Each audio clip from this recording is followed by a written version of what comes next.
যারা আছেন শুধরে যান, রাজনীতির মতো করুন। আপনার বসকে কিন্তু অলরেডি সিবিআই নোটিশ পাঠিয়ে দিয়েছে, এটা মাথায় রাখবেন। বস যদি, আর একটা জিনিস আপনাদের বলে রাখি, যার মাথায় মমতার হাত সে খায়, জোরে বলুন, যার মাথায় মমতার হাত সে খায় জেলের ভাত। আমি এতদিন পর্যন্ত চিৎকার করেছি, লড়াই করে গিয়েছি, আমার একটু কনফিডেন্সটা লো ছিল, আপনাদের ধরতে দিইনি, কিন্তু এখন বলছি আমার কনফিডেন্স ফুল হাই আছে। ও বেটা জেলের ভাত খাবেই খাবে, কারণ ও দিদি বলে দিয়েছে, এতদিন কাছে টানেনি। যাকে বলতো তুই বোম্বা দিস দূরে রাখতো, তাকে দেখে কি বলছে, আমার থেকে ওকে বেশি বিশ্বাস করি।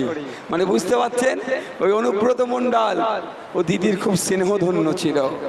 পার্থ চ্যাটার্জি কথাই কথাই দিদির স্নেহধন্য ছিল। কারণ আমি একটা কথা বললি, না বলে থাকতে পারছি না।